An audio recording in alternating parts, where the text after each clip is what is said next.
주기도문은 주님이 그의 백성들, 그의 자녀들에게 가르쳐 주신 말씀입니다. 너희는 이렇게 기도하라라고 하면서 기도를 가르쳐 주셨습니다. 우리는 이제 기도를 배워야 하죠. 그래서 벌써 6주간 기도에 대한 설교를 들으면서 기도에 대해서 배우고 있습니다. 기도를 배울 때 성경을 통해서 기도를 배워야 합니다. 우리가 기도에 많은 대가라고 불릴 수 있는 사람들이 있을 거예요. 또 기도를 잘한다라고, 또 기도를 열심히 한다라고 이렇게 보여지는 사람들이 있을 거예요. 그래도 우리가 기도를 배울 때는 그런 분들의 조언과 경험과 이런 것들도 우리에게 유익하겠지만 근본적으로 성경에서 기도를 어떻게 이야기하고 있는지 배워야 됩니다. 특별히 예수님께서 친히 우리에게 기도를 가르쳐 주셨습니다. 그러면 우리는 이 성경을 통해서 또 주님의 가르침 가운데 기도가 무엇이고 또 어떻게 기도해야 하는지를 배워야 합니다. 그래서 이 6장 전반부 앞부분을 보면요, 잘못된 기도, 외식하는 기도, 중언부언하는 기도, 이방인의 기도에 대해서 이렇게 기도하지 말라라고 하는 그 기도에 대해서 말씀을 하셨고, 그러면서 너희는 예수 그리스도의 그 보혈로 구원받아 하나님께서 부르신 하나님의 백성인 너희는 어떻게 기도해야 된다? 이렇게 기도하라라고 말씀을 하셨습니다. 그런데 이 기도의 내용을 보면요, 주님께서 우리에게 기도를 가르쳐 주시지 않으셨다면 우리가 기도를 한참 잘못 했겠구나라는 생각이 들 정도로 우리가 흔히 생각하는 기도와 주님이 가르쳐 주신 기도는요, 차이가 있습니다.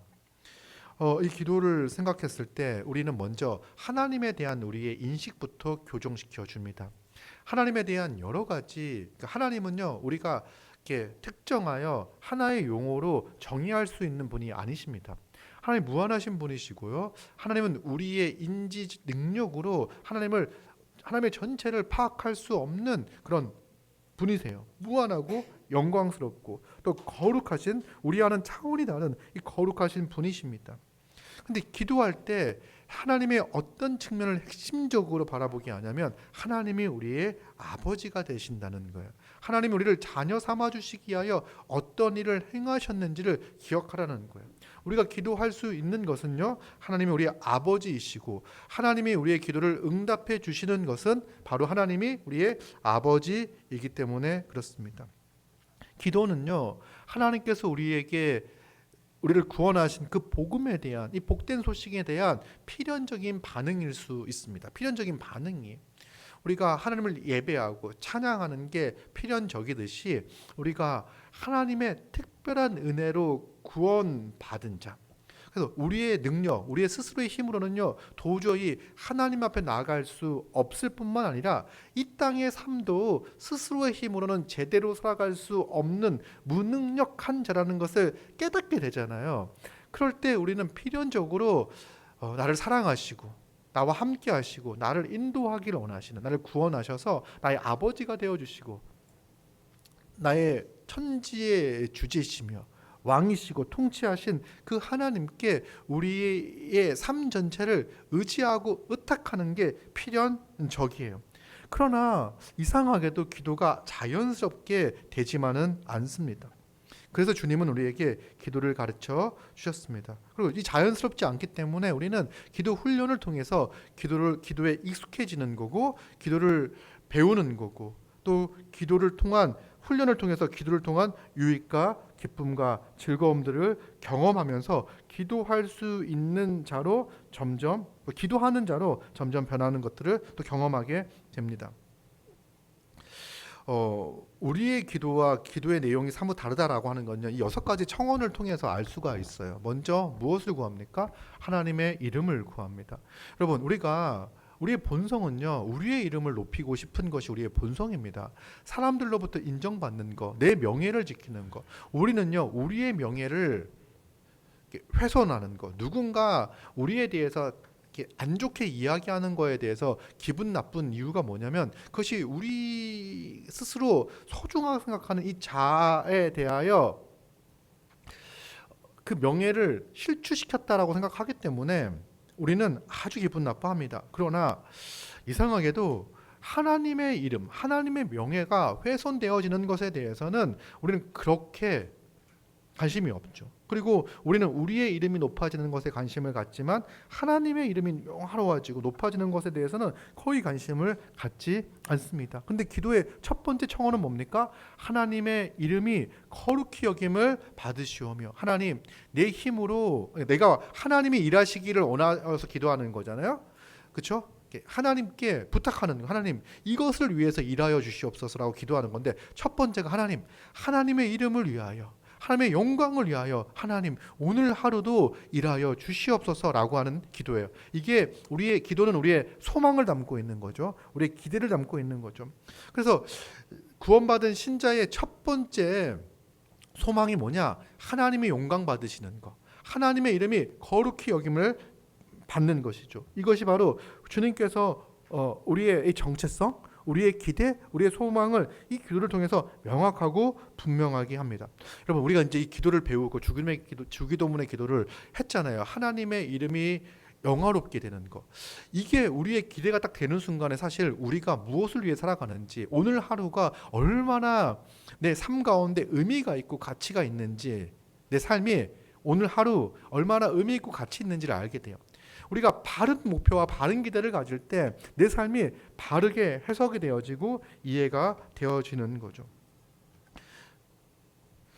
그리고 하나님의 나라를 위해서 기도하게 하셨습니다. 나라가 임하기를, 하나님의 통치 가운데 거하기를, 하나님의 통치 가운데 하나님이 주시는 안식과 하나님이 주시는 복락과 하나님이 주시는 그 기쁨을 누리며 살기를 원합니다 라고 하는 그 기도인 거예요. 여러분, 우리는 우리의 왕국을 세우고 싶어 합니다.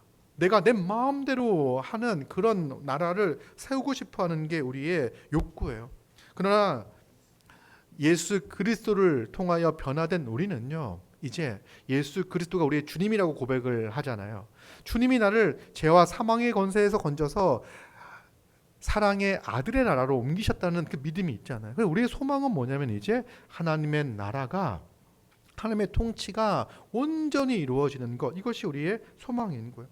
그러나 우리가 이렇게 기도할 때 보면요, 이렇게 잊어버리고 옛사람의 욕심을 쫓아 간구하고 기도할 때가 많아요. 그래서 이 주기도문의 기도를 딱 붙잡고 하나님의 이름을 위하여 기도하고 하나님 나라를 위하여 기도할 때 우리의 삶에 이 질서가 잡히는 거예요.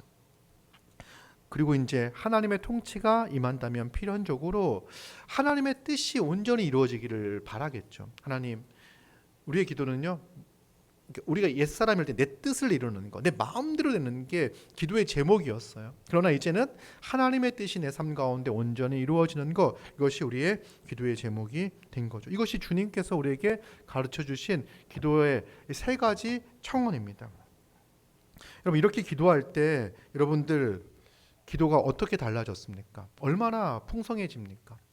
우리의 기도가 하나님께 맞닿아 있고, 우리의 기도의 근거가 이렇게 하나님께 영광을 돌리고 하나님의 통치를 구하고 하나님의 그 뜻이 이루어지기를 원하는 기도를 드리기 시작할 때 기도가 풍성해질 뿐만 아니라 내 삶이 얼마나 풍요롭고 풍성하고 하나님의 그 깊은 사랑과 관심 가운데 내 인생이 놓여 있다는 사실들을 이런 기도를 통해서 확인할 수가 있습니다. 그런 경험들을 우리는 이 기도 훈련들을 통해서, 이 기도를 통해서 하게 되었습니다. 예수님께서 가르쳐 주신 기도의 내용을 보면요, 사람들을 혹하게 하는 그런 간구는 거의 없습니다. 이렇게 어떤 기도의 비결, 이렇게 해서 특별한 기도의 비결을 말씀해 주신 것도 아닙니다. 그러나 분명하게 말씀하시는 것은 골방에서 기도하라, 은밀한 중에 계시는 아버지께 간구하라고 말씀하십니다. 매우 중요한 기도의 방법이죠. 여러분, 이렇게 기도를 쉬우면서도, 그죠? 그러니까 우리는 기도를 하면 어떤 정성을 지극하게 보여야 될 거라 생각하는데, 주님이 가르쳐 주신 기도의 방법은 어떤 정성을 지극하게 보이는 방식을 가르쳐 준 게 아니라 네가 있는 그곳이 바로 하나님이 계시는 곳이고 아무도 보지 않는 그곳에서 하나님이 계심을 알고 그 하나님께 기도하며 하나님께서 너의 기도를 들어주실 거다라고 말씀을 하시는 거예요. 여러분, 은밀한 중에 계신 하나님은요, 우리가 이 이야기는 하나님의 골방에만 계시다는 이야기가 아니라 어디에든 하나님께서 계시다는 이야기죠. 그리고 우리가 사람들의 눈을 의식해서 기도하는 것이 아니라 아예 가장 은밀한 곳, 이 가장 은밀한 곳에서 사실 가장 이상한 행동들과 가장 이상한 생각들을 할 수 있는 그곳이거든요. 그곳에서 그곳에서도 아무도 보지 않는 그곳에서도 하나님이 나를 보고 계시고 나의 기도를 들으시고 계시다는 그 사실들을 알고 기도하는 것, 이것이 바로 기도의 시작이라고 할 수 있죠. 주님이 가르쳐 주신 기도의 방법입니다. 그러면서 이제 오늘 네 번째, 다섯 번째, 여섯 번째 강구를 이제 살펴볼 텐데요. 네 번째 강구는 뭡니까? 이제 그 첫 번째, 두 번째, 세 번째 청구가 당신 청원이라고 해서 하나님을 위해서 하나님 일하여 주시옵소서라는 기도예요. 네 번째, 다섯 번째, 여섯 번째는요, 우리를 위하여 하나님 일하여 주시옵소서라는 기도예요. 물론 첫 번째, 두 번째, 세 번째 청원도요, 우리 하나님의 백성인 우리, 하나님의 자녀인 우리 이게 아주 밀접하게 연결되어져 있는 아주 중요한 기도입니다. 나를 위한 기도예요. 그런데 이제 형식으로 보면은 당신을 위한 청원과 하나님을 위한 청원과 우리를 위한 청원으로 이렇게 나누어져요. 또 우리를 위한 청원 이렇게 이야기할 때 첫 번째, 세 번째 청원은요, 대단하잖아요. 하나님의 이름, 하나님의 영광, 하나님의 나라, 하나님의 통치, 하나님의 뜻을 구하다가 이 네 번째 그 청구에서 우리로 탁 돌아올 때 무엇을 구하냐면 오늘 우리에게 일용할 양식을 주시옵소서. 먹을 것을 구하는 기도.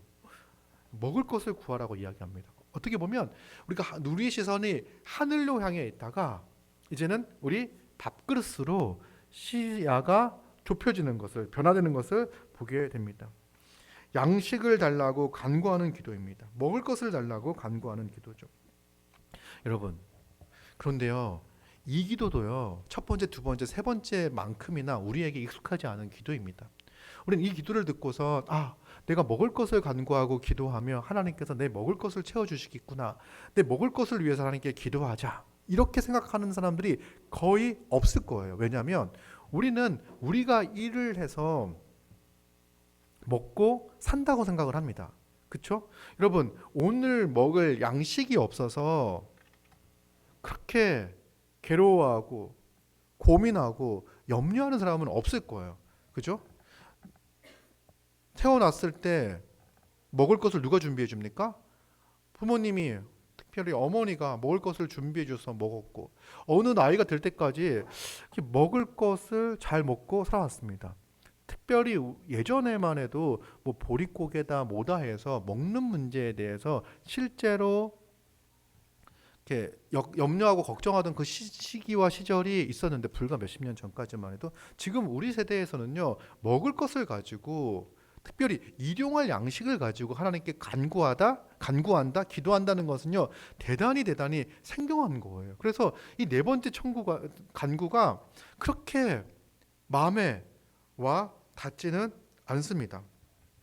그냥 당연한 거라는 거예요. 근데 이렇게 우리가 먹을 것을 우리의 힘으로 일하여 먹고 사는 거, 내 앞에 먹을 게 있는 게 당연하다라고 하는 인식에서부터 우리의 생각이 어디까지 발전을 하게 되냐면, 필요한 것들, 내가 살기 위해서 필요한 것들 있잖아요. 내가 살기 위해서 필요한 것들은 내 힘으로 공급받을 수 있다. 혹은 부모로부터 또 내가 노력해서 얻을 수 있다는 생각들을 갖게 해요. 그래서 하나님께 나의 필요한 것들을 간구하고 구하는 경우들은 거의 없습니다. 뭘 구하냐면, 이제 기도를 보면요, 내가 갖기 어려운 거 있잖아요. 그런 건 기도해야 된다고 생각을 해요. 내가 갖기 어렵고 힘든 것들은 구하는 사람들이 종종 있지만, 일상에서 오늘 하루 필요한 필요에 대해서 간구하고 기도하는 것들은 많지 않습니다. 또 이렇게 오늘 일상에서 필요한 것들을 구하지 않는 이유 중에 하나는 또 뭐가 있냐면, 기도하지 않기 때문에 오늘의 필요를 구하지 않는 거죠. 못하는 거죠. 기도하지 않으니까. 그리고 기도하지 않아도요, 하루하루 내 필요가 채워지면서 살아가는 것들을 경험을 하는 거예요. 그래서 기도하지 않습니다. 자, 그런데 요 이제 양식이라고 하는 거, 오늘 일용할 양식이라고 이야기 먹을 거잖아요. 이거는요, 제유법이라고 해서 그러니까 우리 일상에 필요한 가장 대표적인 것을 이렇게 딱 이렇게 말함으로써 하나님께 우리의 필요한 모든 것들을 구하라라고 하는 그런 의미를 가지고 있습니다. 우리가 하나님께 구할 때 먹을 것만 구합니까? 필요한 모든 것들을 하나님께 구합니다. 필요한 양식과 또 돈도 구할 수 있어요. 직장 구하죠. 건강을 구합니다. 또 평온함을 구하고 그러니까 가족의 평안함을 구하고 또 관계를 온전함을 구하고 또 영적인 필요까지 오늘 필요한 것들을 간구하고 구하는 거. 그래서 하나님께서 오늘 필요한 것들을 내게 구하라라고 말씀을 하시는 거예요. 예수님이 그렇게 기도를 가르쳐 주시는 거예요.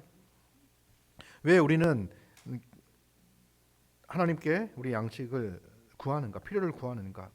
자녀는 아버지께 양식을 구할 자격이 있습니다. 우린 자녀이기에 아버지께 오늘 필요한 것을 내게 주시옵소서라고 구할 수 있는 거예요. 그리고 하나님은, 하늘 아버지는 우리에게 필요한 모든 것들을 허락해 주십니다. 하나님은 우리 아버지십니다.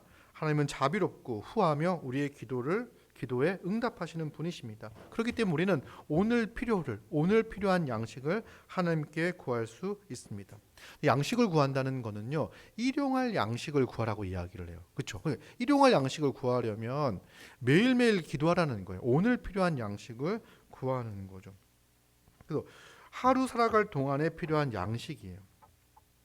이게 이제 우리가 하나님께 우리의 필요를 구할 때 아주 중요한 원리입니다. 그래서 이 일용할 양식을 구한다라고 할 때 첫째는 하루하루를 하나님께 의탁하며 살아가자. 둘째는 사치품이나 과도한 양식을 또 과도한 것들을 구하지 않는 것. 우리가 과도한 재산을 구하면서 살아가는 경우들이 많이 있습니다. 여러분 잘 생각해 보세요. 내가 과도한 부를 구하면서 일에 몰두하며 살고 있는 건 아닌지, 그리고 부를 과도하게 축적하려고 하고 있지 않은지. 이거는 하나님보다 재산이 있을 때 넉넉하게 혹은 과하게 있어야만 내 삶이 안정적이다, 내 미래가 안정됐다라고 생각하는 거예요. 하나님보다 돈을 더 의지하는 그 기저에서 그렇게 행동하고 있지 않은지를 돌아봐야 돼요. 여러분, 이거는요, 이런 유혹은요, 정말 우리 이 자본주의 사회를 살고 있잖아요. 후기 자본주의 시대, 또 자유주의 이 경제 질서를 막 이렇게 추구하고 있는 이 시대 가운데 살아갈 때 우리는 이 돈이 그 어떤 것보다도 힘이 세다는 사실들을 알고 있어요. 그래서 우리는 그냥 이 시대에서 그냥 열심히 살아가는데, 그것이 하나님이 아닌 다른 것들을 대적하고 살아가는 삶 일 수 있다는 거예요. 그래서 항상 나의 의도와 경계하면서 내가 정말 일용할 양식을 구하며 이것에 만족하며 감사하며 살고 있는지를 점검하고 돌아봐야 합니다. 그래서 혹시 우리가 명품에 대한 사치라든지 또 지나칠 정도로 여행, 이런 레저, 이런 것들에 대해서, 이런 것들을 통해서 즐거움을 구하고 있지는 않은지를 돌아봐야 합니다. 이제 그런데 우리가 이 일용할 양식을 구한다라고 할 때 이 잠언서에 보면요, 이렇게 기록되어져 있어요. 잠언 30장 8절에 보면요, 곧 헛된 것과 거짓말을 내게서 멀리 하옵시며 나를 가난하게도 마옵시고 부하게도 마옵시고 오직 필요한 양식으로 나를 먹이시옵소서. 혹 내가 배불러서 하나님을 모른다. 여호와가 누구냐 할까 하오며 혹 내가 가난하여 도둑질하고 내 하나님의 이름을 욕되게 할까 두려워함이라. 요게 이제 그 잠언서에서 나오는 그 우리가 필요한 양식을 구하는 기도의 본이라고 할 수 있을 것 같아요. 그러니까 가난하게도 마옵시고 부하게도 마옵소서. 부라는 건 뭐냐면 내가 배불러서 하나님을 모른다. 이게 뭐냐면 하나님이 없이도 나는 괜찮습니다. 만족합니다.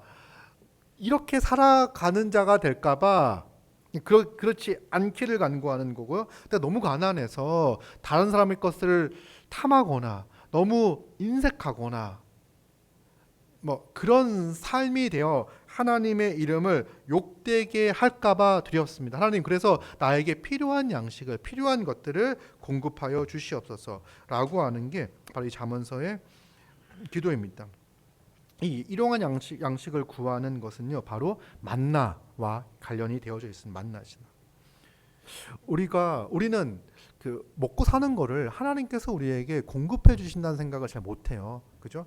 우리가 먹을 것이 있다는 것이 기적이다 이런 생각을 잘 못해요. 그렇죠? 하루하루 굶지 않고 살아가는 게 기적이라는 생각을 못 한다니까요. 근데 광야를 생활을 했던 이스라엘 백성들은요, 만나와 메추라기가 떨어지는 것을 통해서 하나님께서 우리를 먹이시는구나 라는 것들을 경험을 했어요. 그죠? 이게 매일매일 기적을 경험하며 살았어요. 하나님께 먹이신 거예요.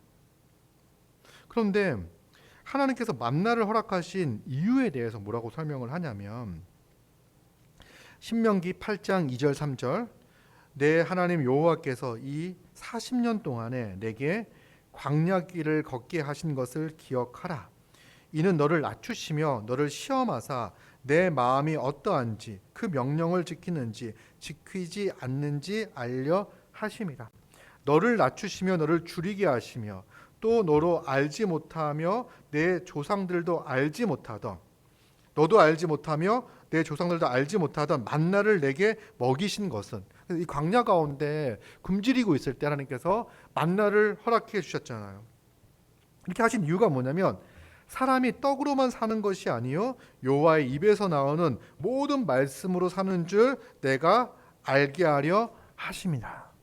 여러분, 만나를 주신 이유가 뭐냐면 사람들이 우리가 떡으로만 사는 것이 아니라 하나님의 입에서 나오는 하나님의 말씀으로 사는 것을 알게 하기 위해서 만나를 주셨다는 거예요. 다시 이걸 우리에게 적용시켜 보면요, 하나님께서 우리에게 일용할 양식을 매일매일 공급해 주잖아요. 이렇게 공급해 주시는 것은요, 우리가 먹는 걸로만 사는 것이 아니라 하나님의 말씀을 통해서 하나님이 우리에게 공급해 주시고 하나님 우리에게 생명을 주시고 하나님이 우리 삶을 이끌어 가시고 인도하고 계시니 하나님의 말씀으로 살아가야 되는 것을 알게 하기 위하여 우리에게 일용할 양식을 주신다는 거예요. 여러분, 우리가 먹고 사는 거를요 너무 당연하게 생각하는 건 이상한 거예요. 사실 매일매일 만나를 먹었던 이스라엘 백성들은요 만나를 당연하게 생각했습니다. 그래서 뭐라고 얘기하죠? 돌아가고 싶다. 만나를 맨날 먹었을 때 이 만나를 먹는 것도 기적인 거잖아요. 굶지 않고 이 광야에서 사막에서 먹을 것을 공급받다 먹고 산다는 게 기적인 거잖아요. 근데 맨날 만나 먹다 보니까 뭐가 생각납니까? 부추가 생각나고 고기가 생각나고 생각나는 거예요. 그래서 그 애굽에서는 고기 먹고 부추 먹고 그랬는데 갑자기 배가 고파지죠. 이제 부추에 고기 막 해가지고 쌈 싸먹고 막 이렇게 했었는데 막 이 생각들이 나는 거예요. 사실 그들이 노예 생활하면서 그 먹었으면 얼마나 먹었겠습니까? 불평하고 불만하는 거예요. 당연하게 생각하고 불평하고 불만을 갖는 거예요. 그런데 여러분, 우리가 이제 우리 대한민국 역사만 놓고 봐도요, 이 먹는 문제에서 이렇게 좀 자유로워진 거, 풍족해진 게요 불과 몇 년 되지 않습니다. 그래도 꽤 됐네요. 한 50년 정도 전까지만 해도 정말 이렇게 보릿고개를 먹을 것을 걱정하고 끼니를 걱정하며 살았던 민족이에요. 그리고 제가 어렸을 때는요, 뭐가 큰 문제라고 얘기를 했냐면요, 식량 문제가 조만간 올 거다. 제가 어렸을 때 인구가 몇 명이었는지 아세요? 지구의 인구가 50억이었어요. 50억. 지금 인구가 몇 명입니까? 네? 80억이에요? 80억. 지금 인구가 80억이에요. 그럼 30억이 늘어난 거거든요. 불과 제가 산지 얼마 안 됐으니까 10년 정도 넘은 것 같은데, 제가 어렸을 때 좀 넘은 것 같은데 한 30년 만에 30억의 인구가 늘어났어요. 그때 인구가 폭발적으로 증가해서 지구는 식량 문제를 겪을 거다, 이 얘기를 했어요. 근데 지금 여러분, 물론 이렇게 어떤 지역에 가면요, 굶주리고 있는 지역들도 있어요. 근데 지구에 먹을 게 없어서 굶주리고 있는 게 아니에요. 그죠? 한쪽에서는요, 쌀이 남아 돌아가지고 바다에 갖다가 버립니다. 왜냐하면 쌀값을, 곡물값을 안정시키기 위해서 버리고요. 이래요. 그리고 이제 뭐 이렇게 전쟁이 일어난다든지 뭐 흉년이 된다든지 이랬을 때 곡물값이 그렇게 하죠. 그럼에도 불구하고 그렇게 하는 거예요. 그러니까 우리가 먹고 사는 게, 우리가 굶지 않고 먹고 사는 게 당연하지 않다는 거예요. 그러니까 돈을 주고 음식을 구한다는 게 당연한 게 아니라는 거예요. 우리는 돈만 있으면 음식을 다 구할 수 있다고 생각하잖아요. 그렇지 않다는 거예요. 하나님께서 우리에게 아침, 점심, 저녁으로 먹을 것을 공급해 주신다고 할 때 우리는 이것이 당연하고, 당연한 게 아니라, 야, 80억의 인구를 먹이시는 게 나를 먹이시고, 그래서 내가 이 먹을 것을 주시면서 하나님께서 오늘도 나에게 먹을 것을 공급해 주시고, 뭐 일하게 하시고, 뭐 누구의 도움을 받게 하든지 어쨌든 먹이게 하시고, 살아가게 하시고, 힘을 주시고, 생명을 유지시켜 주시는구나, 하나님께서.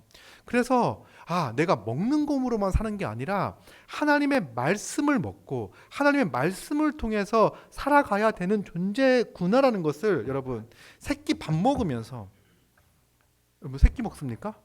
아침, 점심, 저녁, 뭐 일일 일식 이렇게 먹을 때마다 하나님께서 나에게 생명 주시고, 그래서 하나님이 나의 생명의 주관자시구나를 기억하고 어떻게 합니까?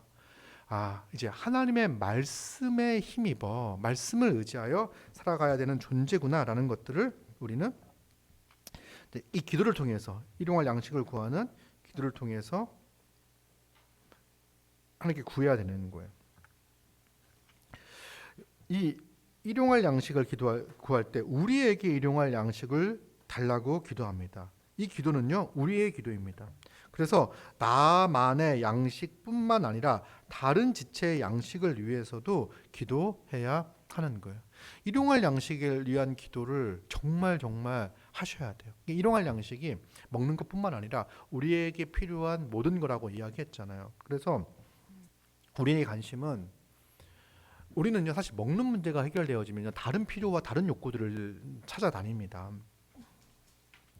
그럴 때 이게 우리 관심이 계속 자기에게만 향하게 되어지는데, 이 우리에게 일용할 양식을 구하는 이 기도는, 그래서 우리가 이제 먹는 문제가 해결이 되어지잖아요. 근데 개인적으로 먹는 문제가 해결되어지면 그 남은 자원을 가지고 자기의 다른 욕구를 충족시키기 위하여 이렇게 축적을 하거나 소비를 하거나 그렇게 하는 거예요.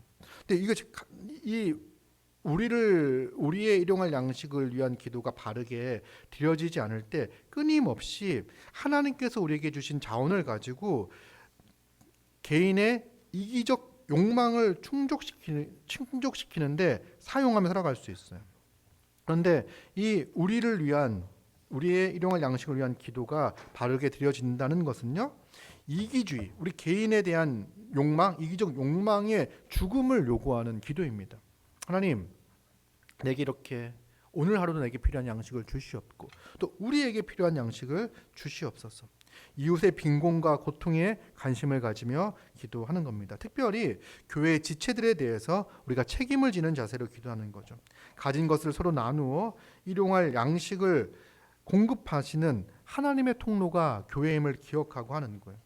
그래서 이 양식이 제휴법으로 삶을 살아가는 전반적인 것들을 가리킨다고 한다면, 교회 안에서 지체가 서로 돕고 챙기며 살아가는 그 범위는 아주 넓죠.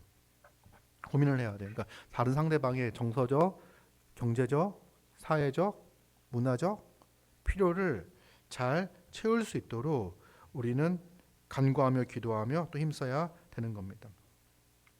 여러분, 오늘 하루의 양식을 구한다면 그날 필요한 것들을 구체적으로 간구하고 구할 수 있을 거예요. 여러분, 그래서 기도를 매일 해야 되는 이유가 오늘 필요한 것들을 하나님께 구하기 위해서 우리는 매일 기도를 해야 됩니다. 오늘 필요한 것을요, 내일 구할 수는 없는 거예요. 그렇죠?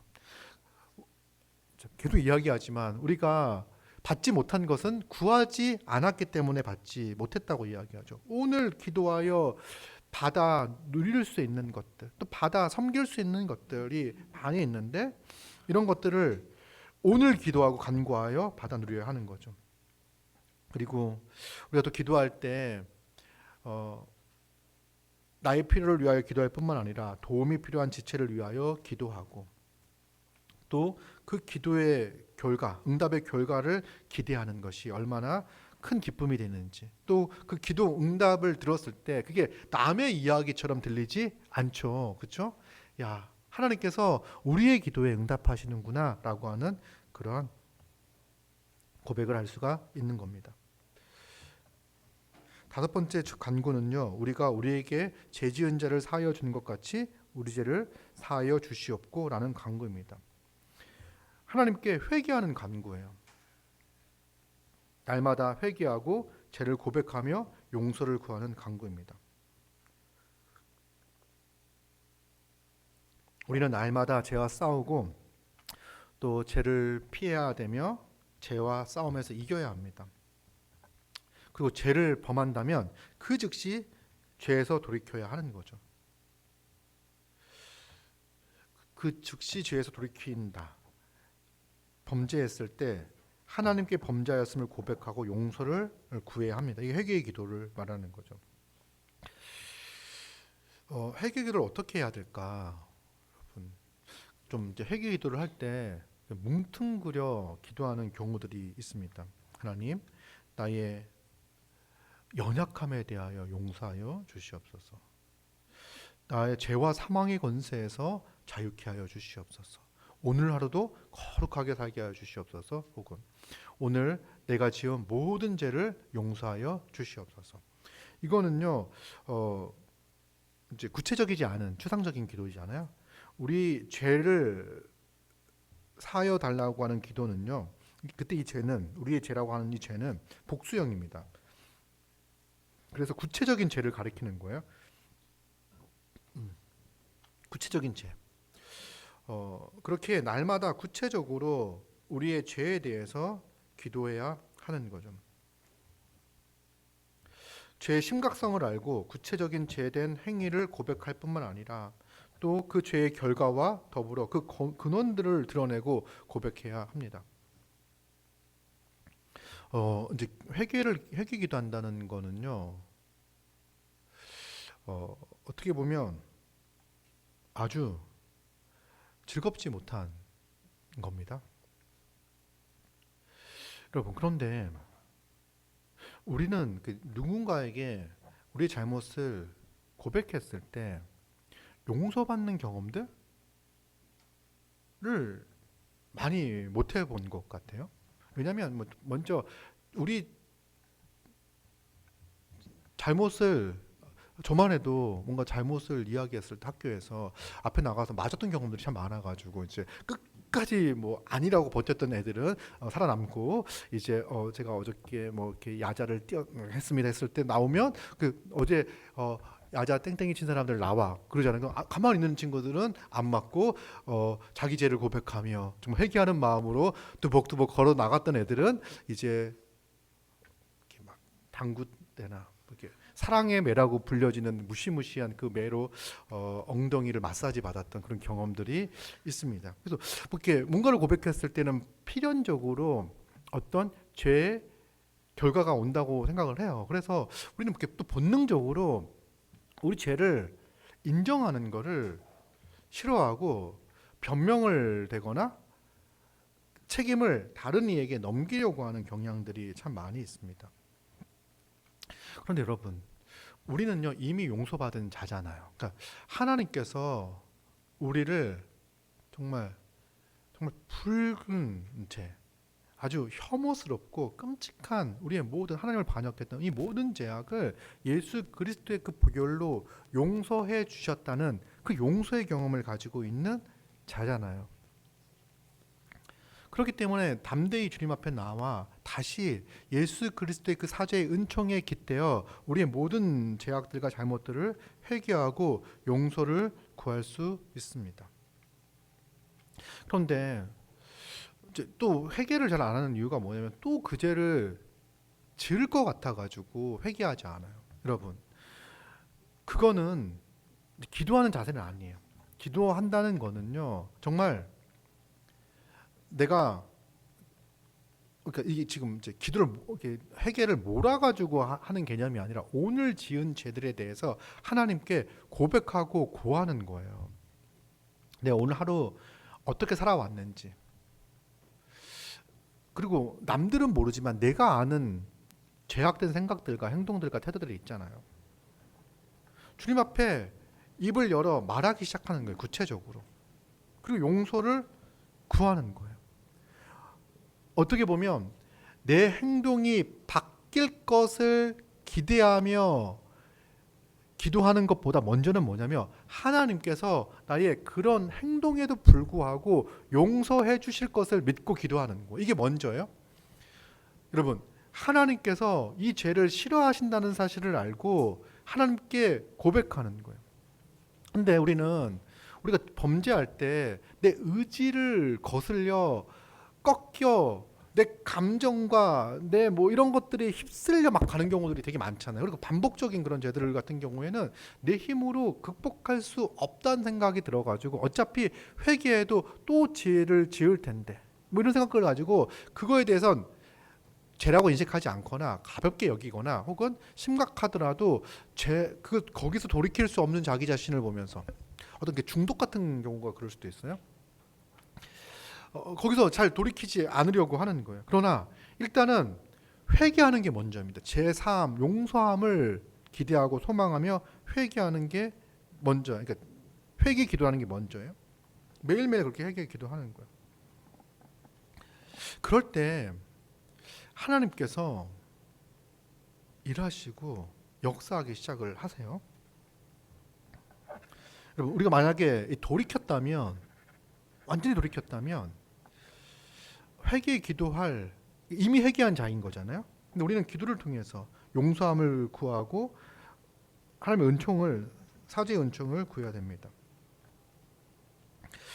그런데 이 하나님께 우리의 죄 사함 용서를 구할 때 특이한 게 우리가 우리에게 죄 지은 자를 사하여 준 것 같이라고 이야기를 해요. 그리고 6절, 14절, 15절 보면요, 내가 사람의 잘못을 용서하면 너희 하늘 아버지께서 너희 잘못을 용서하실 것이다. 너희가 사람의 잘못을 용서하지 아니하면 너희 아버지께서도 너희 잘못을 용서하지 않을 거다라고 말씀을 하시잖아요. 이 용서, 내가 다른 사람을 용서하는 거에 대해서 아주 중요하게 다루는 것을 볼 수가 있습니다.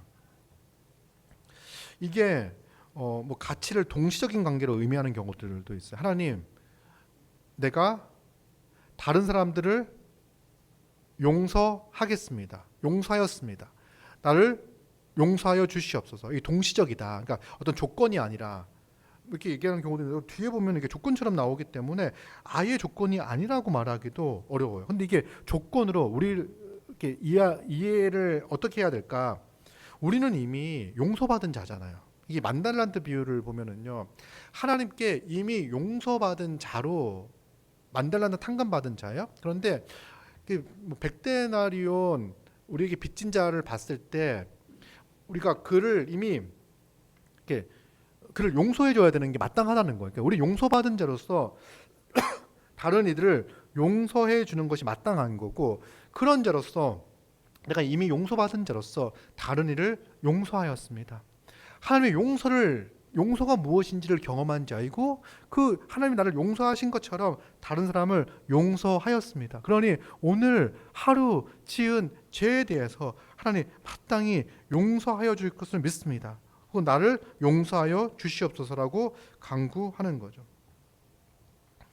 이 제사함에 대한 간구 곧 회개 기도는 용서와 함께 갑니다.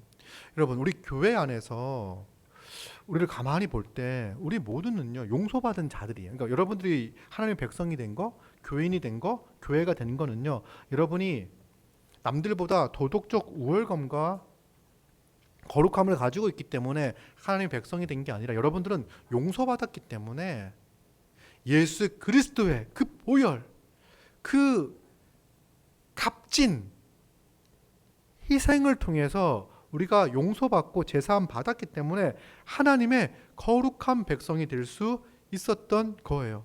우리 모두는 용서받은 자들입니다.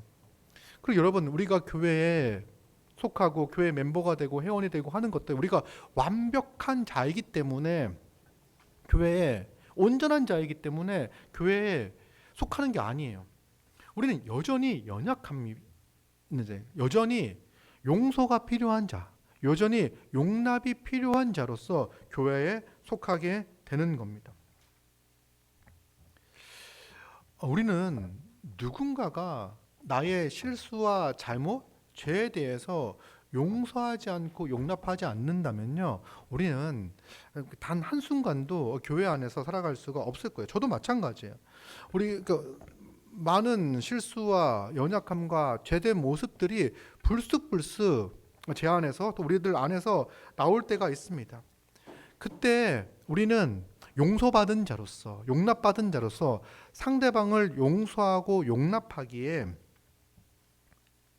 그리스도의 그 사랑과 용서가 이 공동체 가운데서 드러나며 실현되어져 가며 이렇게 나타나며 그 은혜에 감사하며 살아갈 수가 있는 거죠. 이것이 바로 우리가 살아가는 삶의 모습인 거예요. 그래서 하나님 앞에 우리의 죄, 나의 죄를 놓고 고백할 때도 하나님, 내가 다른 사람들을 용서한 것 같이. 근데 이 용서한 것 같이라고 할 때 이게 딱 걸리는 경우가 있어요. 내가 누군가를 용서하지 못하고 있는 게 아닌가? 그때 또 기도하는 거, 하나님 아버지, 내게 용서할 수 있는 마음을 허락해 주시옵소서. 간구하고 기도하는 거예요. 이게 용서한다는 게 이중의 고통을 더해준다라고 말씀하시는 분들도 있어요. 뭐냐면 내가 누군가에게 상처를 받고 아픔을 받았어. 그때 너무 힘들어. 근데 용서하라고 이야기를 하는 거야. 그래서 이제 두 번째 고통은 뭐냐면 내가 첫 번째로 그 아픔과 고통을 받았는데 용서하라는 명령에 순종하지 못해서 용서하지 못하고 있는 자기 자신을 보면서 괴로워하는 거야. 점점 자기를 괴롭게 하는 거죠. 근데 이렇게 자기 자신을 괴롭히고 자기 자신의 그 고통을 계속 증폭시키는 방식으로 하라고 하는 게 아니라 하나님께 기도하라는 거예요. 하나님께 도움을 구하라는 거예요. 하나님, 용서받은 자로서 용서할 수 있는 은혜를 허락하여 주시옵소서. 그리고 이제 우리가 누군가를 용서하기 쉽지 않은 존재라는 사실들을 알 거예요. 난 용서한 줄 알았는데 불현듯 그 좋지 않은 기억들이 떠오를 때가 있어요. 그렇죠?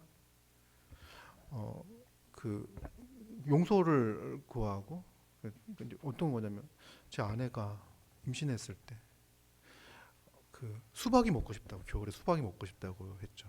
제가 이제 지금은 수박봐도 나오지 않는 시기이다. 수박 어디서 구하겠냐. 아내는 마트에서 수박을 봤다고 얘기를 합니다. 제가 이제 뭐 구하는 신용이라도 했으면 그 아픔과 상처가 덜했을 텐데. 근데 하고 귀찮잖아요. 춥고 겨운데 그 수박을 구하러 가도 그 수박 앞에서 좌절할 나를 보면서 몇만 원짜리 그 비싼 그 수박을 그래서 이제 그런 건 없다 이제 얘기를 하고 했죠.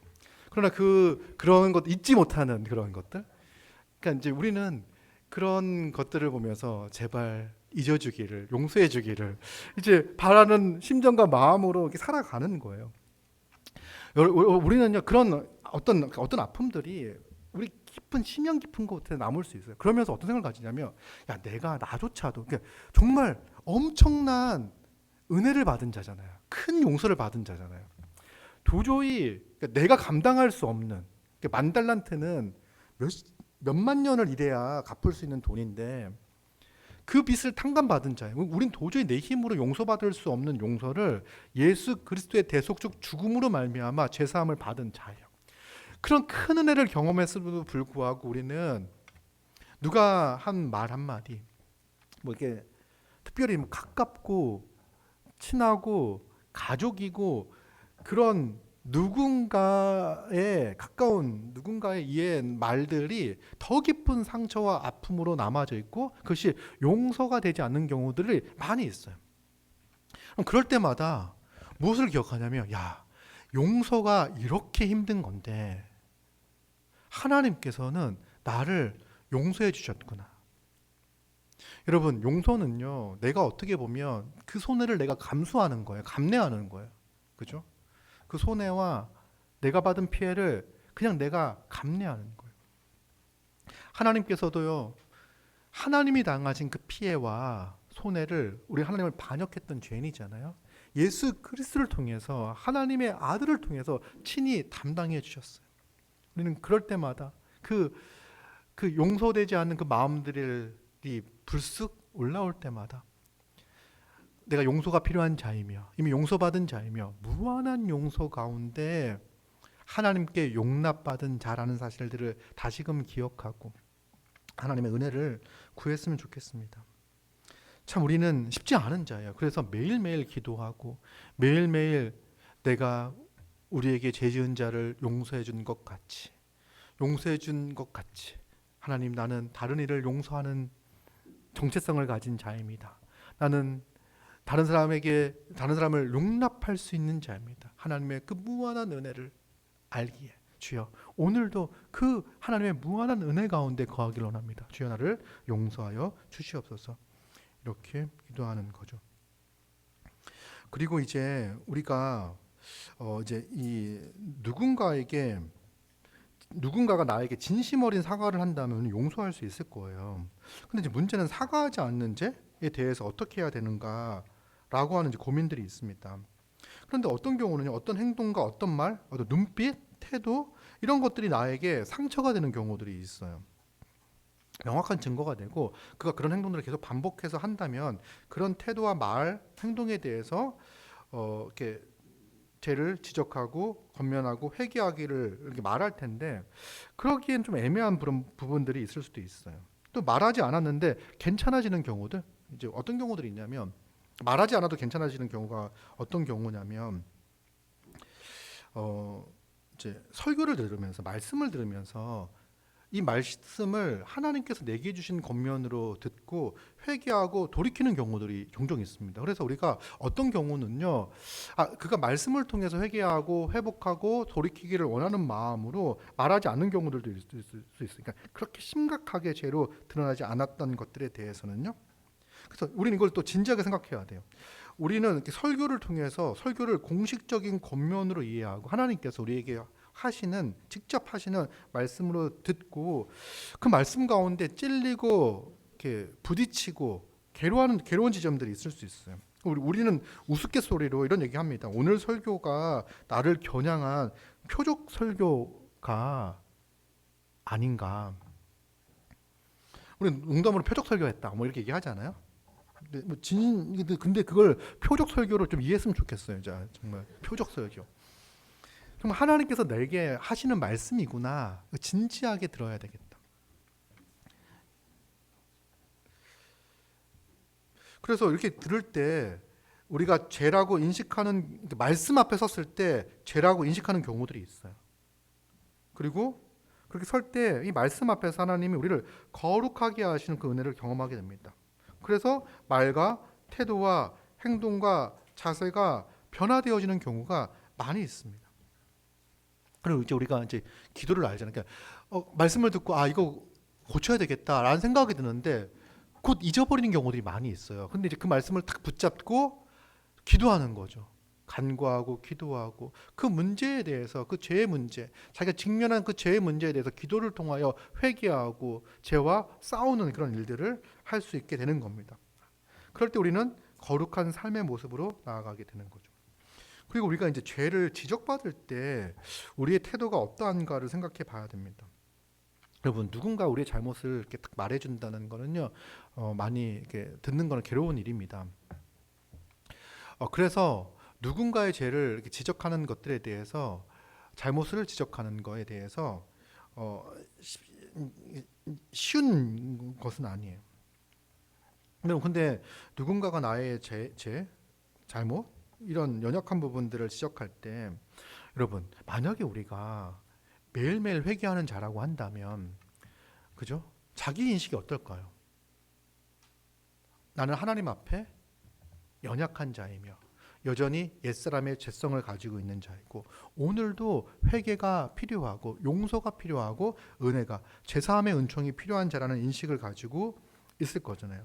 나는 너무나 쉽게 범죄하며 너무나 쉽게 죄로 갈 수 있는 연약한 존재라는 사실을 알고 있을 거예요. 그리고 우리의 의도와 상관없이 그냥 아무 생각 없이 세상에서 살아가는 방식을 쫓아 살아갔을 뿐인데, 신자들의 눈에는 그게 죄로 보일 때가 있어요. 죄인 경우가 있어요. 그런 부분들을 지적해 주는 거죠. 그러면 진지하게 돌아보며 자신을 생각해 보는 거예요. 이런 말들은 교회의 덕을 해치고 은혜를 끼치는 말이 아니구나, 덕을 해치는 말이구나 라는 것들을 알 때 자기를 돌아보고 점검하고 회개하는 거죠. 그런데 이제 먼저 자기 회개하는 자들은요, 매일 회개하는 자들은요, 자기가 그렇게 연약한 존재라는 사실을 알고 있고, 누군가가 말을 해준다면 내가 관가했거나 가볍게 생각했던 게 결코 가벼웠던 죄가 아니라는 걸 알게 되고, 그 부분들에 대해서 진지하게 생각하고 자신을 돌아보고 회개해야 하는 거죠. 회개할 수 있는 기회인 거예요. 그런데 이게 이제 어떤 부분들에 대해서 이야기할 때 이 자신에 대한 사람들의 부정적인 평가로 이해하고 스스로를 못마땅하게 여기며 계속해서 자기를 괴롭히는 경우들이 있어요.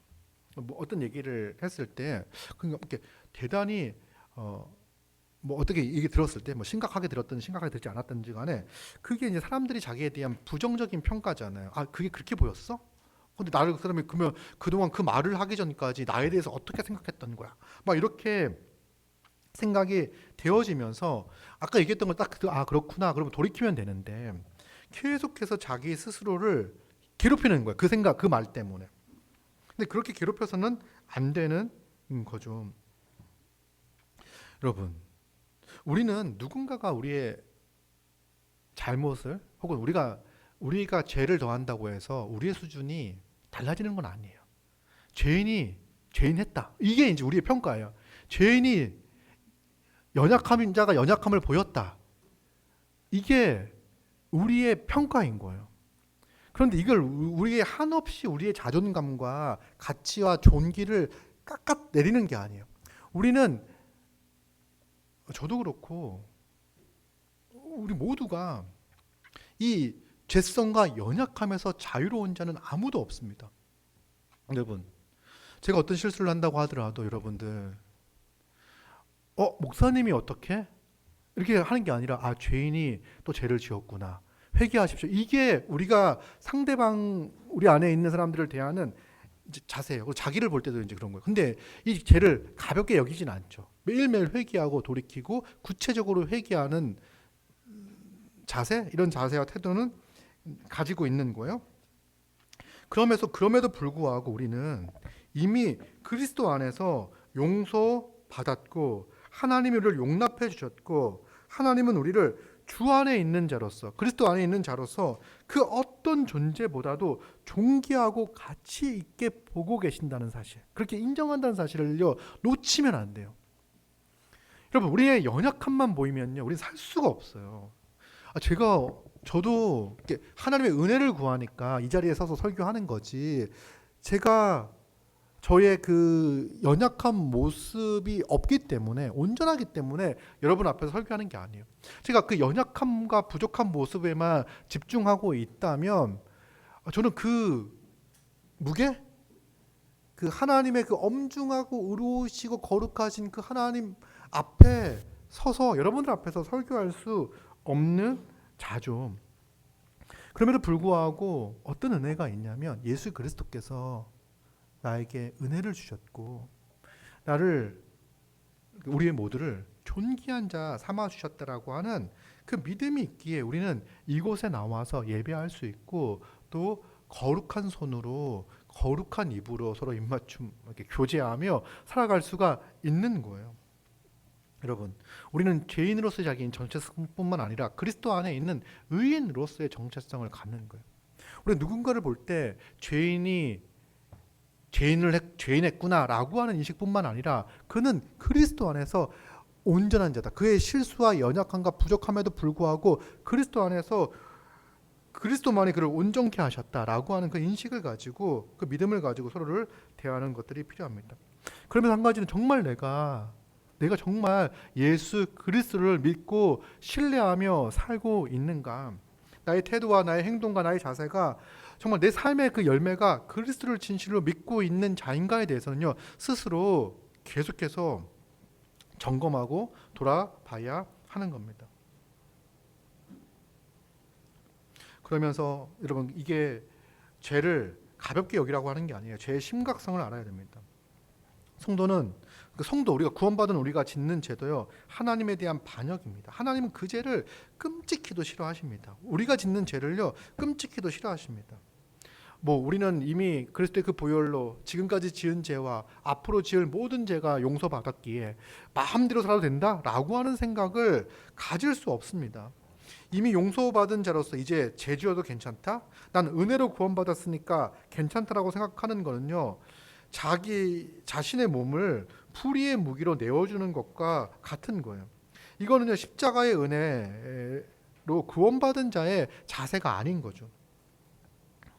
성도의 죄라고 할지라도 하나님의 그 노여움과 불쾌감을 초래하고요, 하나님과의 친밀한 관계에 상처를 줍니다. 또 우리 교회 안에서의 우리의 관계도 깨트리게 되는 거죠. 성도의 죄는 하나님의 영광을 위하여 이웃을 사랑하며 거룩하게 살아가는 성도의 삶에도 큰 피해를 끼칩니다. 그래서 우리는 매일매일 회개하며 돌이키며 기도하기를 구해야 하는 거죠. 그리고 우리 안에 있는 죄, 우리 안에 있는 죄에 대해서도 함께 용서를 구하고 기도해야 되고, 또 지체를 용서하는 기도, 이게 바로 교회적인 기도라고 이야기할 수 있습니다. 여섯 번째로는, 우리를 시험에 들게 하지 마옵시고 다만하게 해서 구하시옵소서. 여러분, 우리 아까 이제 회개하라고 이야기했잖아요. 이 여섯 번째 기도가 있기 때문에 회개하고 하나님께 다시 죄에 빠지지 않도록 간구하는 거예요. 시험에 들지 않는다. 이 시험은요, 유혹이라고 할 수 있습니다. 죄로 이끄는 시험이죠. 우리가 이제 다섯 번째 청구에서 우리가 지은 죄에 대해서 회개하잖아요. 그러면서 우리는 그 회개하면서 정말 우리가 죄와 가까이 있구나, 금방 쉽게 넘어질 수 있는 자구나, 그 악한 자의 유혹, 사탄의 유혹은 정말 이렇게 전문적이다. 그래서 우리의 욕구, 우리의 바램, 우리의 연약함, 이런 것들을 이렇게 잘 파고들어서 우리를 넘어뜨리기에 아주 지혜를 간교한 놈이다, 이런 생각을 가져야 돼요. 그래서 이게 경계해야 되는 거. 그래서 날마다 미혹을 경계하며 하나님께 도와달라고 기도하는 거예요. 믿음과 순종을 위협하는 혹독한 시련을 만나지 않게 해달라는 기도입니다. 우리를 도와달라는 기도이죠. 그래서 이제 그 구체적으로 여러분들이 죄에 쉽게 넘어지는 상황들 있잖아요. 그 하루하루 기도할 때, 오늘 이러이러한 상황들이 있는데 어떤 경우에 내가 잘 이렇게 정신을 잃어버리고 죄에 이렇게 딱 들어가는지를 경험적으로 알잖아요. 또 회개하며 기도했던 그런 측면들이 있잖아요. 그러니까 그때마다 하나님 나를 지켜주시옵소서, 시험에 들게 하지 마시옵소서 이렇게 간구하는 거예요. 다만 악에서 구하시옵소서라고 하는 거는요, 이 악은요 남성 명사로서 악한 자를 이야기하는 거예요. 악한 자 사탄은 성도와 교회를 쉬지 않고 공격하고 미혹합니다. 사탄은 강합니다. 우리보다 강합니다. 그러나 그리스도보다 약합니다. 그리스도가 그를 결박하셨고 그의 머리를 깨뜨렸습니다. 사탄은 강해요. 그래서 우리는 누구께 기도하냐면 하나님께 기도하는 거예요. 하나님, 그 사탄의 유혹에 빠져 들어가는 것을 막아 주시옵소서. 그러니까 막 우리의 힘으로 막 싸우겠다 이러는 게 아니라 하나님께 도움을 구하며 기도하는 거예요. 다섯 번째 간구가 죄 용서에 대한 기도였다면 이제는 미혹에 빠져서 죄를 짓지 않도록 하나님께 도움을 구하는 기도입니다. 죄를 허용하거나 즐거워하지 않고 어떤 미혹이나 시험에도 단호히 맞서며 피 흘리기까지 싸우겠습니다라고 하는 기도가 바로 여섯 번째 간구 청원입니다. 그럼 기도는 강력한 영적 전투의 무기입니다. 우리는 영적 전투에서 승리하도록, 미혹에 넘어지지 않도록, 패배하지 않도록 매일매일 기도해야 합니다. 구체적으로 기도하시기 바랍니다. 매일 시험이나 미혹에 대해서 기도해야 돼요. 그리고 이제 너무 혹독한 시험이 오지 않도록 기도하고요. 또 시험을 받더라도 시험에 빠지지 않도록, 넘어지지 않도록 기도해야 됩니다.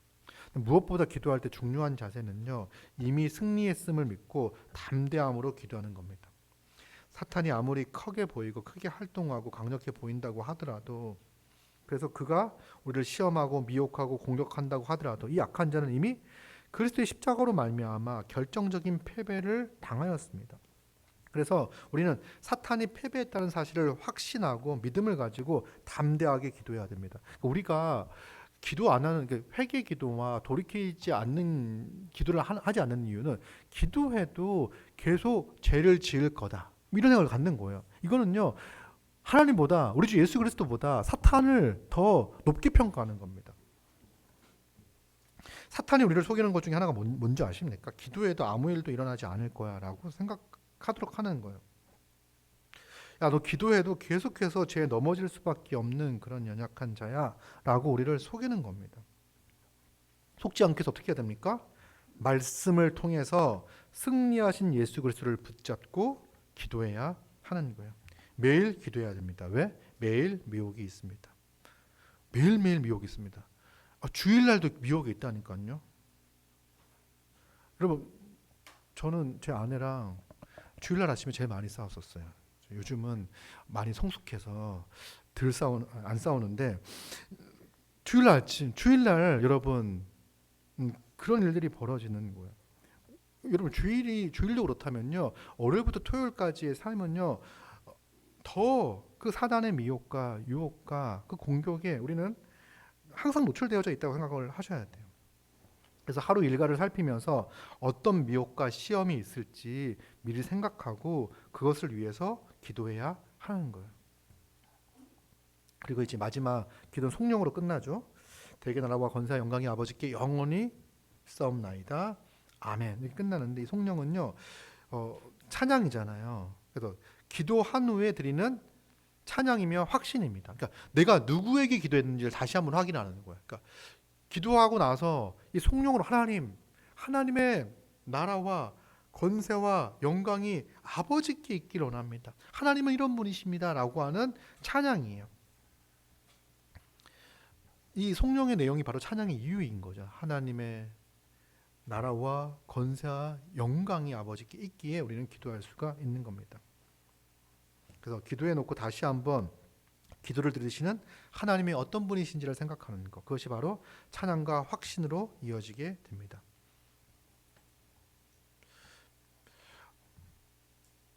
주기도문으로 기도하는 게, 여러분, 그래서 지금 이제 아침에 하루 일과를 시작하면서 기도하는 게 진짜 좋은데, 아침에 기도하시는 분들도 있지만 제가 보니까 여러분들 중에서 아침형 인간들이 별로 없다. 왜냐하면 미라클 모닝인가 뭔가를 하면서 쌓이는 간식들을 봤을 때 참 쉽지 않구나라는 생각들을 가져요. 그래도 여러분 이제 10분이라도 아침에 기도를 하시는데 전날 만약에 저녁에 내가 30분 1시간을 기도한다고 하면요. 이 아침에 10분의 기도는요. 이 전날 기도의 흐름을 이어서 그렇죠? 그 전날 기도할 때 그날 하루를 돌아보며 기도했잖아요. 그리고 그 다음 날 있을 일가들을 놓고선 기도를 하는 거예요. 그러면서 하루를 시작할 때 그 기도의 흐름을 가지고선 10분이고 20분이고 아침에 시간을 내어서 간구하고 기도하는. 근데 그때 10분이라고 하는 시간은요. 정말 급한 시간이에요. 기도하기에 충분한 시간은 아니에요. 그래서 그 전날 그러니까 매일매일 기도하지 않는 사람이 10분만 기도해 가지고는요. 풍성하게 충분하게 구체적으로 기도할 수가 없죠. 그래서 그 전날 저녁에 기도를 하고 오전에는 아침에 이제 아침에 기도할 수 있는 분들은 아침에 기도하십시오. 그리고 저녁에 하루를 이렇게 정리하고 마무리하면서 기도하시고 그런 분들도 전날 충분히 기도하시고 하루를 시작할 때 전반적인 내용들을 그러니까 10분을 기도해도 깊이 기도에 들어갈 수 있도록 기도했으면 좋을 것 같아요. 또 아침에 기분이 좋아요. 그래서 아침에 1시간은 뭐 이런 얘기를 하죠. 오후에 뭐 3시간과 같다라고 하는 어떤 주장들이 있습니다. 아침에 10분은 오후에 30분과 같다 해서 이제 그 깊이 기도를 들어갈 수 있도록 하시고요. 그리고 여러분들 이제 제가 기도 훈련의 목표는 하루에 1시간 정도 기도했으면 좋겠다라고 하는데 이미 1시간을 기도하시는 분들도 있을 거고 못 하시는 분들도 있을 거예요. 여러분 기도해보면 알겠지만 여러분 30분 기도를 못하는 이유 하루에 1시간도 기도 못하고 하루에 30분도 기도하지 못하는 이유는 단 한 가지예요. 한 40일 정도 훈련하고 나면요 내가 기도하기로 마음 먹지 않았기 때문에 기도를 못하는 거예요. 내가 기도하겠다고 시간을 내어놓으면요 30분이고 1시간이고 기도할 수가 있어요. 근데 우리는 10분 30분 이렇게 기도의 시간을 정해놓는 거예요. 그렇기 때문에 그러니까 정해놓으면 그만큼 기도를 할 수 있는 거예요. 혹은 정하지 않고 기도하면 분주한 일들이 많잖아요. 그러면요 기도는 그 다른 모든 것들의 우선순위가 밀릴 가능성이 많습니다. 우리는 본성상 내가 무엇인가를 해서 뭔가를 만들어내기를 원하는 사람들이에요. 우리의 공로 뭐 이런 것들이 있잖아요. 그래서 그 기도를 하시고요. 그래서 이제 뭐 최소 30분씩 기도하자. 매일 30분은 낼 수 있잖아요. 맞죠? 30분씩 내자.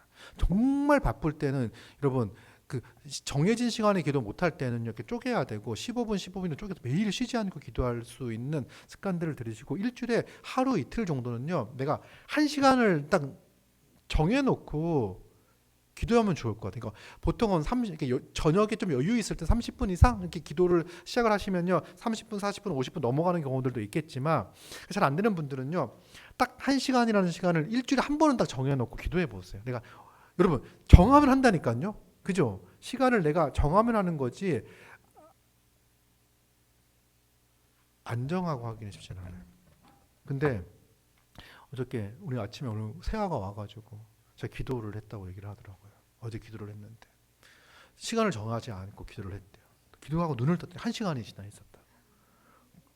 그래서 이게 여러분 우리가 이제 기도를 해보잖아요.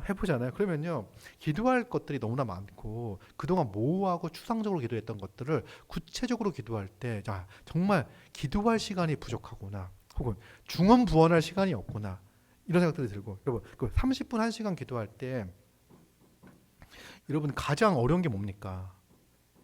집중력이 떨어지는 거 아닙니까? 맞죠? 막 이렇게 첫날은 막 집중해서 기도했는데 두 번째 날 딱 되니까 기도할 때 찬양하고 딱 눈 감으니까 뭐 잡념들이 막 이렇게 드러나. 막 생각이 떠올라. 내가 지금 이거 기도해야 되는데 딴 생각들이 막 드러나.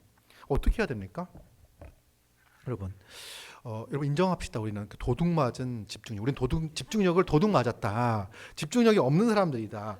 이제 생각을 하시고 어떤 생각과 잡념들이 딱 떠오를 때 그거를 기도의 소재로 사용을 하세요. 그러니까 내가 그러니까 하나님께 내가 지금 기도해야 되는데 뭐 이상한 생각들이 떠오르네요. 지금 당장 처리해야 될 일들이 떠오르네요. 맞죠?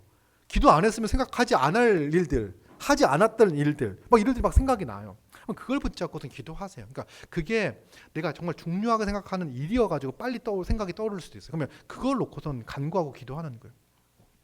딱 30분 놓고 기도하려고 했더니 밖에 써야 될 과제가 막 생각이 나. 그럼 하나님, 이 과제 어떻게 해야 되죠? 놓고 기도하라니까요. 하나님, 빨리 지금 내가 이 생각이 나는데 이거를 기도를 다 하고 할 수 있도록 해주세요라고 기도하든지, 그 떠오르는 생각들을 이렇게 너무 싸우지 말고 걔랑 너무 싸우지 말고 걔를 가지고 기도하기 시작하세요. 그러면 여러분 이렇게 30분 1시간 이렇게 기도하는 게 그렇게 어렵지 않을 거예요. 그래서 우리 이렇게 첫 번째, 두 번째, 세 번째, 네 번째 했는데 뭔가가 쑥 들어올 때 당황하잖아요. 그럴 필요 없이 그런 것들을 놓고선도 그냥 기도의 중요한 내용으로 생각하면서 하시고, 안 중요하면 하나님 이렇게 안 중요한 것들이 떠올라가지고 기도를 방해합니까? 뭐 이렇게 하지 않도록 도와주시옵소서 이렇게 간구하고 기도하고 그렇게 하면 좋을 것 같아요. 그래서 이제 한 주간 남았는데, 일주일 남았죠?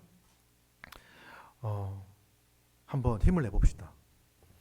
일주일, 이제 6일이야 6일. 오늘까지 하면 7일. 7일을 할 수 있지 않을까요?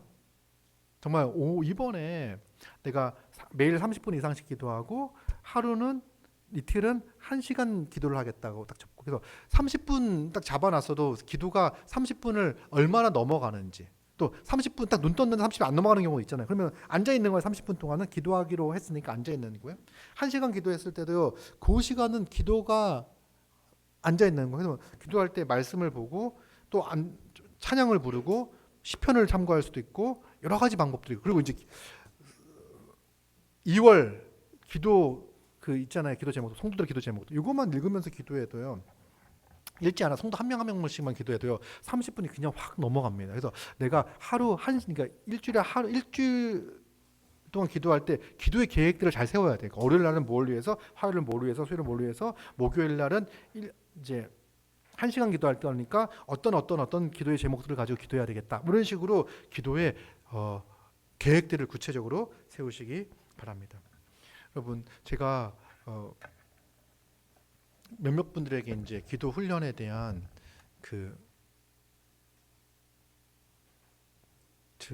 이제 간증 같은 것들을 좀 듣게 되는데, 보통 이제 잘하는 분들만 얘기하겠죠. 그래서 잘하는 분들 같은 경우는 아주 큰 도움을 받고 있고 유익을 얻고, 지금까지 내가 기도하지 않아서 그랬구나라고 하는 것들을 알게 되었다. 기도함을 통해서 얻게 되는 기쁨과 유익들이 이렇게 크다는 것들을 이번 기도 훈련을 통해서 알게 됐다. 이런 경험들 많이 하거든요. 그래서 한 주간, 일주일 6일 동안 매일 30분씩 정하시고 30분 이상씩 기도하시고, 또 다음 주에 모여가지고는요 40여일간의 기도 훈련의 여정들을 한번 돌아보면서 은혜를 나누고, 그리고 이제 훈련 끝나면 이렇게 파티 같은 거 벌리고 그러거든요. 군대 가면은. 훈련을 군대에서밖에 안 받아봐가지고 그러한 즐거운 은혜 나눔의 시간들을 갖도록 하겠습니다. 한 주간 정말 이렇게 말씀을 붙잡고 주님께서 가르쳐 주신 그 주기도문의 기도의 내용들을 기억하시고 붙잡고 기도하는, 그래서 그 기도를 통해서 오는 하나님께서 주신 그 풍성한 영적 유익들을, 또 우리 삶에 살아가는 실제적인 필요와 유익들을 하나님께서 채워주시고 공급해주시고 인도해 주신다는 것들을 경험하고, 또 이 기도를 통해서 나를 그리스도를 닮은 성품으로 성장하고 자라게 하신다는 것들을 경험하는 그런 시간들이 되기를 바랍니다.